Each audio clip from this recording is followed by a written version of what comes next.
announcement. During this declared state of emergency, this meeting will be conducted in accordance with California Government Code Section 54943E as authorized by resolution. Please contact city clerk at mountainview.gov to obtain a copy of the applicable resolution. All members of the Council Neighborhoods Committee will participate in the meeting by video conference with no physical meeting location. Members of the public wishing to observe the meeting live may do so at https mountainview.gov/meeting or https://mountainview.legislar.com. Now, staff, could you please do the roll call? Absolutely. Chair Showalter? Here. Mayor Ramirez? Here. Vice Mayor Hicks? Here. Thank you. All right, so everybody's here. Thank you. All right, the third item is the minutes approval. The minutes for the May 5th, 2022 meeting have been delivered to all the committee meetings and copies are posted on the City Hall bulletin board. Does any member of the committee have comments or questions on the minutes? Okay, so if there are no corrections or additions, then we should have a motion. Would anybody like to make a motion?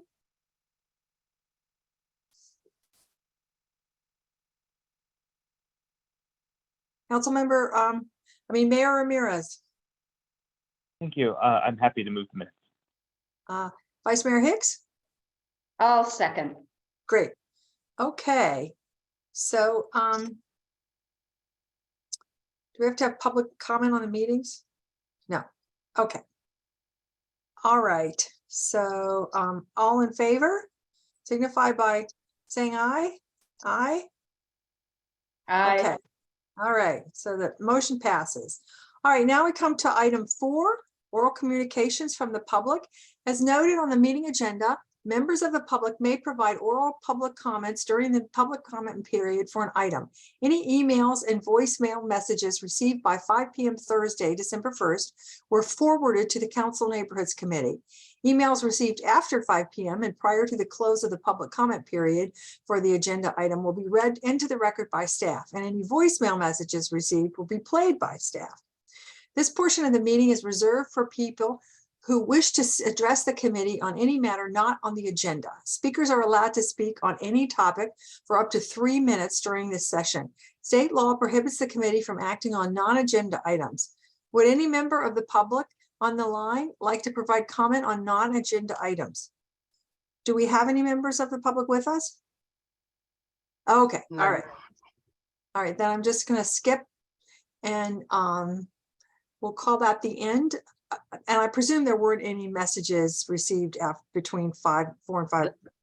That is correct. No, none were received. No more messages. Okay, so then we go to, we can skip 5. We don't have any of that. And we go to 6, new business, review of 2022 Council Neighborhoods Committee Programs and Neighborhood Grants Awards.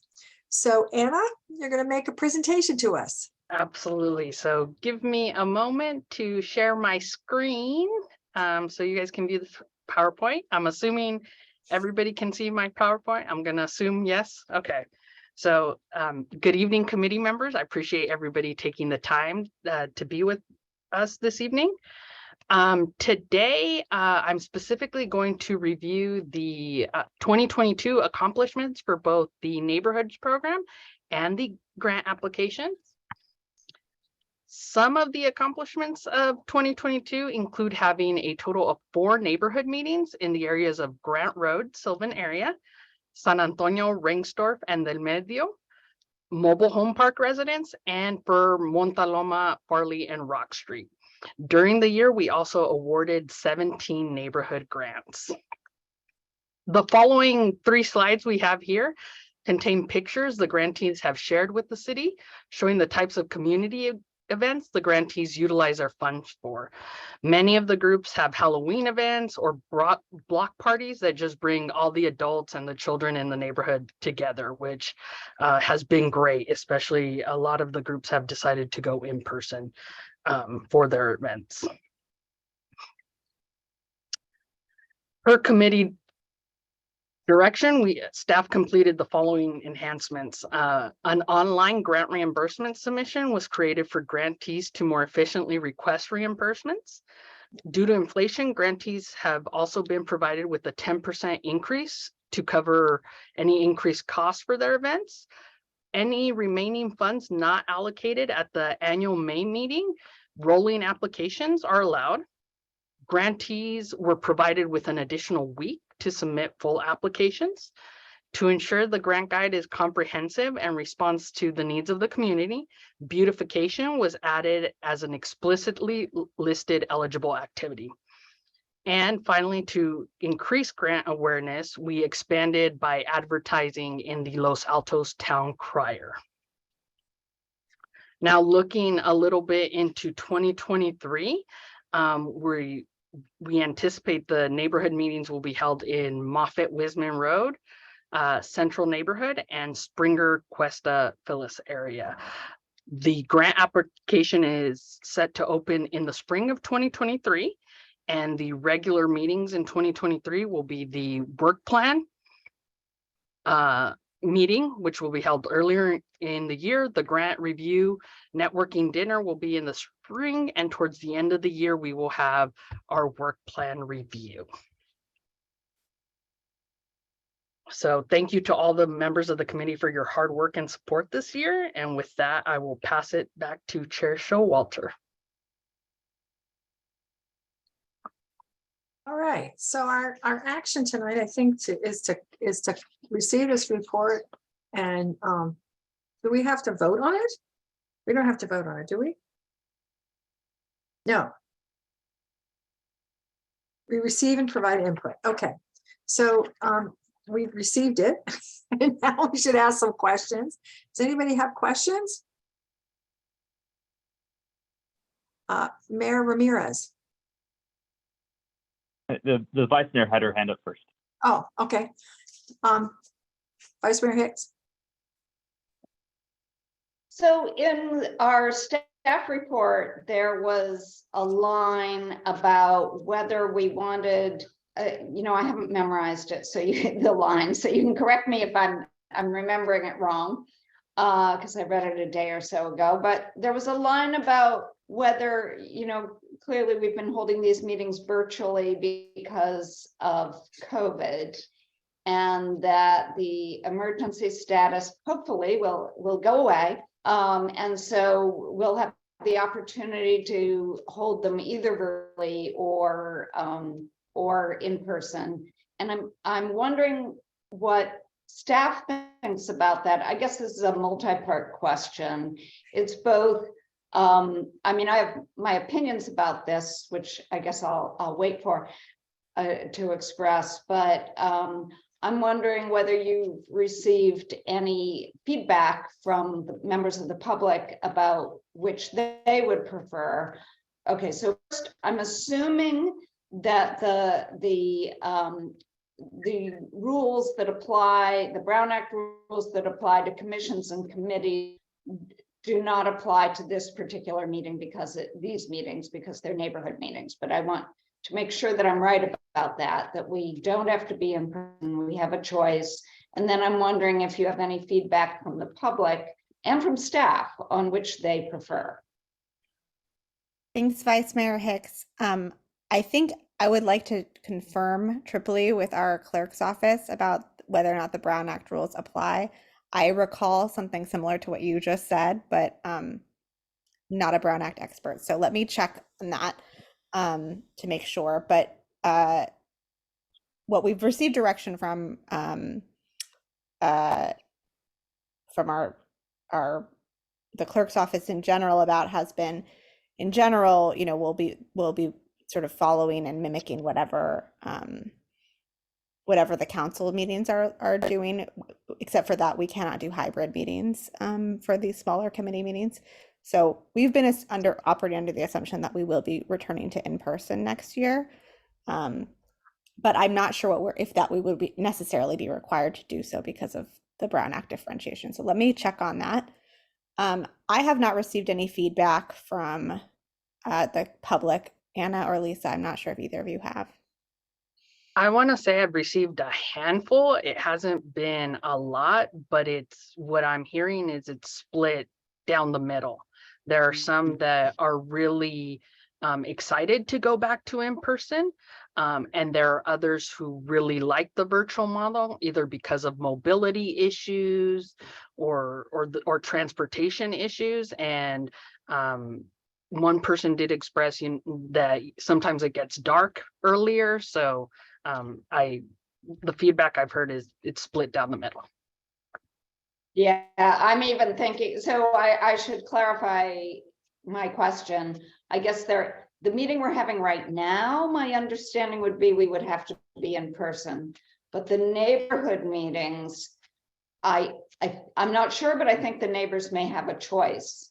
And it's interesting that you say people have commented on the dark, because I have to say, if it were me, I would probably say on a dark, rainy day like this, I'd rather come virtually, but possibly in the summer, maybe I'd like to go out and meet everyone. So anyway, this is of interest to me, what neighbors really want. And I have to say also, being a staff person in the past, being a city planner, I would have really appreciated not having to go in person.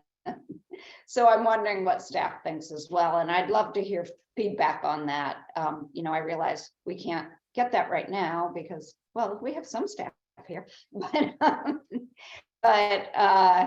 yeah, so you can express if you have a strong preference, but I would like to know both from neighbors and staff what people prefer.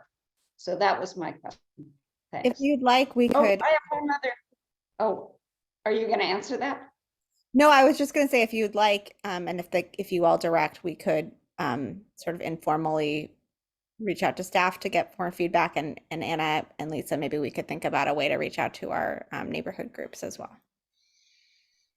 And then my other question is a question sort of equity. It seems like a lot of the neighborhood groups that that participate in the grant, it appears to me they're kind of more affluent neighborhoods. And I'm glad to see that we have, is it just one mobile home park? Am I remembering wrong? But I would like to make sure that we do outreach to less affluent areas, even if they need help with grant writing for some reason. And the other mobile home parks come to mind for me, but there may be other areas. So any feedback on how to identify areas like that and do outreach would be, that's what my question is. How would we identify and do outreach? Thank you. Absolutely, and I'll let Anna and Lisa chime in as well, but I know that Anna's been working on integrating the language access pieces of our Race Equity and Inclusion Initiative into our work more directly this year. And I think we can probably take a look at other ways to look at our race and equity and inclusion work and integrate it into this. So I think that sounds like something we would love to have the opportunity to work on. Anna or Lisa, feel free to chime in as well. I think we can check with our CSFRA group to see if they've got some contacts within the community that they serve, and that may be able to help us share some of the grant application information at some of their trainings and outreach activities, and also offer the opportunity to help guide them through the application process. This past year, I know Anna has made several of our forms in various languages and have those accessible. So we can continue to do that and encourage the applications from the different less affluent areas in the community. Okay, great. Those both sound like answers to me. Language access, working through the CSFRA, and I guess contacting the mobile home parks as well. Okay, those are my questions. Thank you. I'm sorry to interrupt, but we can potentially look at some of the advertisement that we use to include additional languages and accessibility. Mayor Ramirez. Thank you. And I appreciate Vice Mayor Hicks' questions because I had questions along a similar train of thought. So I guess a couple of quick questions about the good work that you've done over the past year. What do you need direction from us to, for instance, continue to provide if we wanted to pursue another 10% increase, for instance, because inflation remains high, and we did receive a lot of input from neighborhood groups that the costs that they were experiencing were far beyond, I think, what they had anticipated in their grants. So would that be something that we'd have to provide direction on? And then also, we had provided direction earlier to allow rolling applications rather than have to agendize a special meeting in the event there was a late application. Do you need direction to continue to do that? Thanks, Mayor Ramirez. On the first question, you certainly can provide that direction now. I think we would communicate it to the financial services team to make sure it was included in the budget, because that's where it would that extra, I think, $300 would pop up. I might recommend waiting until for us to put this on the grant review agenda, just because in previous years, several neighborhood groups have not expended all their funds, and so we'll know closer to April if they're close to expending all their funds or not. So that's your choice, but that might be another way to pursue it. On the other question on the rolling applications, and we'll just note we have had a couple of neighborhood groups inquire about that, and we are working with them to see if they can put applications together. I think that direction would be welcome. I think it's a nice additional piece of flexibility for the community. Okay, thank you. That's helpful. And then, as much as I love you all, I know we've talked over the years about transitioning this work to a different division because you are so deeply impacted with other good things that you're doing. What is the status of that discussion? That issue has been raised internally, and I know it's being studied. I think there's some question as to the right location and where there is staff capacity. We have gotten some offers of assistance for our work, not to take it over, but from other parts of the city that has some expertise around communications. But there's been no decision made about moving the whole committee work elsewhere yet. Okay. I have a suspicion that's going to take a long time to figure out.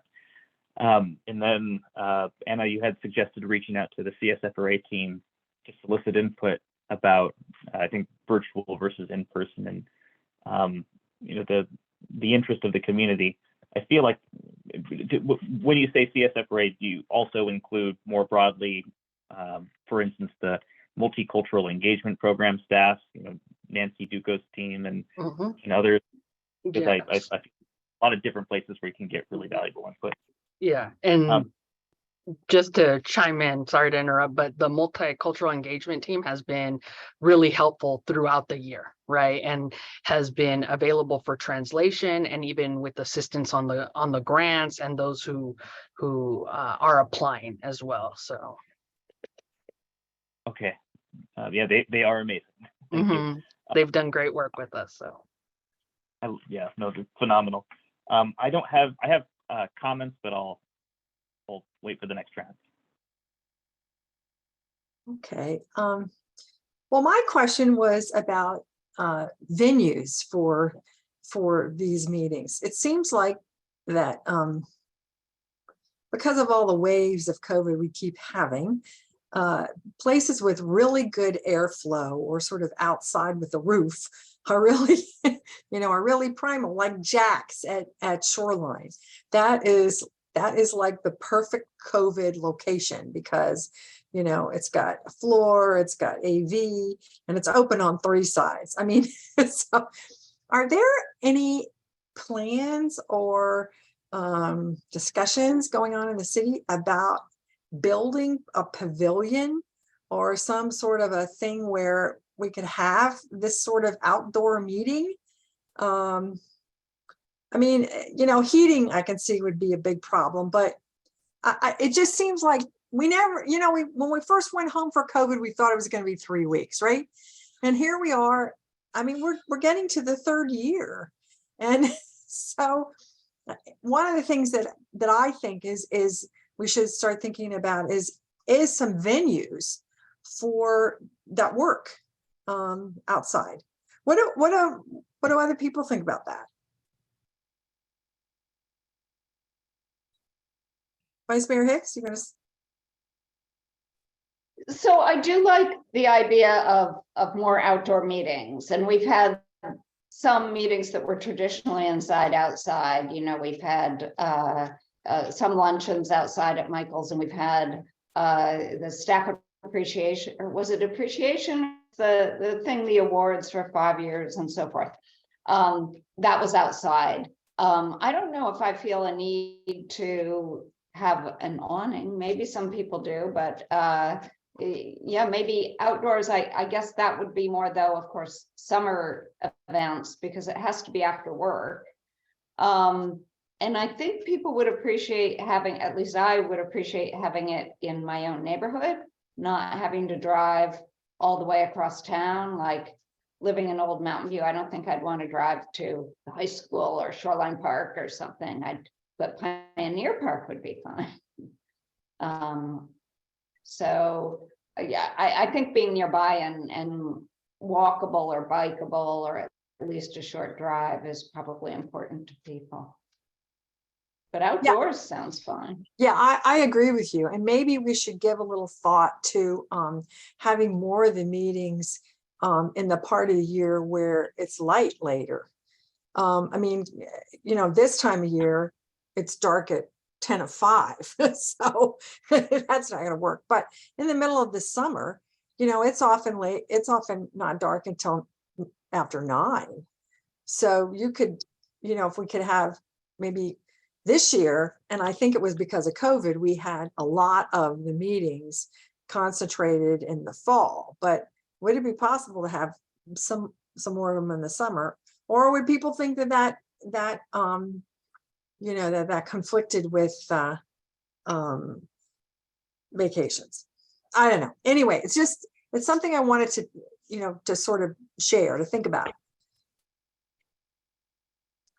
Because I know there is staff time devoted to getting all this information ready. Yes, and we are actually currently in the process of reaching out to the schools that we typically had the in-person meetings at to see if we can reserve space. So maybe this is an opportunity for us to inquire with the schools if they have any modifications that they've made that might make a more indoor-outdoor meeting possible. I have no idea, but they've been in person for a long time, so perhaps they have some solutions. Yeah, it's possible. Anyway, okay, well, is there any more discussion that we want to share? I mean, Mayor Ramirez, you said you had some comments? Well, I did, but Vice Mayor, I don't know if you wanted to speak more broadly. I'm sorry. Too. That yellow, the yellow of your hand is kind of camouflaged against the wood. So go ahead, Vice Mayor Hicks. Sorry. It's true. I see what you mean. So I just have the same general comments that I had questions about, and just do we need to vote to do some of the things, more equitable outreach, or is that something you just took note of while we discussed the questions? But you're nodding your head for which one? We'll do it. Well, it's We'll do it. Okay, unless Pat and Lucas object strongly, I would like you to do more outreach to the mobile home through the CSFRA team and through the multicultural engagement team. And then you're also doing, so the other comment I brought up, whether people want to be in person, or whether people want to be in person or virtual, and also whether they can be virtual. You'll pursue that question. Is that, I understand? Okay, all sounds good. Thank you. Mayor Ramirez? Thank you. And I agree with the Vice Mayor. I think, I struggle with this question because on the one hand, just before this meeting, I was in a virtual community meeting for my day job that ordinarily would have been in South San Jose. So I appreciate the convenience of being able to participate remotely. But on the other hand, I remember, I guess the first meetings I was a part of in 2019, it was really nice to be able to speak with members of the community, before and after the town hall. And then also, as I do appreciate giving staff some of that flexibility. I think members of the public also appreciate the opportunity to speak with staff. And not everyone's comfortable, speaking, in a more public setting. So I really like the idea that the Vice Mayor suggested to solicit input from the communities as best as we're able to. And then also staff, what is your level of comfort in resuming meeting in person, which is my strong preference, incidentally.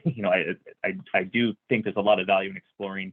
Well, I want to know where everyone is, and once we've gotten a good baseline from whatever surveys we're able to conduct, I think that should help inform our decision. But right now, I'm inclined to go back in person.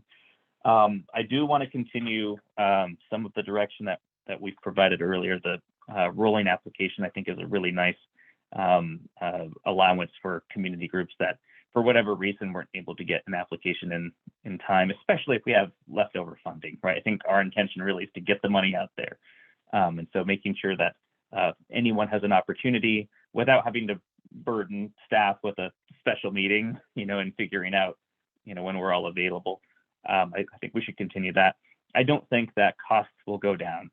So another 10% increase, or personally, I think we should go to the council and see if we can get a permanent increase in funding for and increase the tiers. That would require some additional work, which I'm reluctant to. But I do think, what I'm hearing is, and maybe once we've determined how people have spent the money, that could inform which approach makes more sense. But I feel like historically many neighborhoods do a very good job of using the grant funding that they're provided, and we've been increasingly flexible in the use. And so I think that over time, we will find that neighborhood groups will find a good use for the grant funding that we provide. So I do think, and also we're not hurting for cash as a city. I think this is a highly utilized and well appreciated program that I think we should expand in a way that makes sense. And I think the last thing is, I hate to keep pestering you about whether somebody else is going to take over the role, but maybe some type of periodic check-in on the status of that conversation would be helpful. Aside from that, this is one of my favorite committees to be on because I learn a lot and get to work with you all, and you do great work. And you have consistently done great work for as long as I've been participating in the CNC, including as a member of the public once upon a time. So thank you for doing everything that you do. I appreciate it. Okay, all right. So staff, do you have what you need from us? Yes, Okay. thank you. And we will incorporate some of these suggestions in our meeting when we come back in the new year and let you know that we're implementing them. Yeah, the other thing I had thought about earlier and I forgot, I want to also see if there's a connection between the neighborhood groups and the cool blocks. I think that's also a organizational group in the community that might be interested in making a neighborhood. They might be interested in connecting with their neighborhood association and knowing it existed. and there might be a cool block in an area that doesn't have one. But anyway, I just think that's another connection in the community to kind of think about. Okay, well, I too have been really impressed by the work of this committee, kind of twofold. One, I think that when we have that neighborhood dinner and we share ideas about what people do, I think that's really valuable.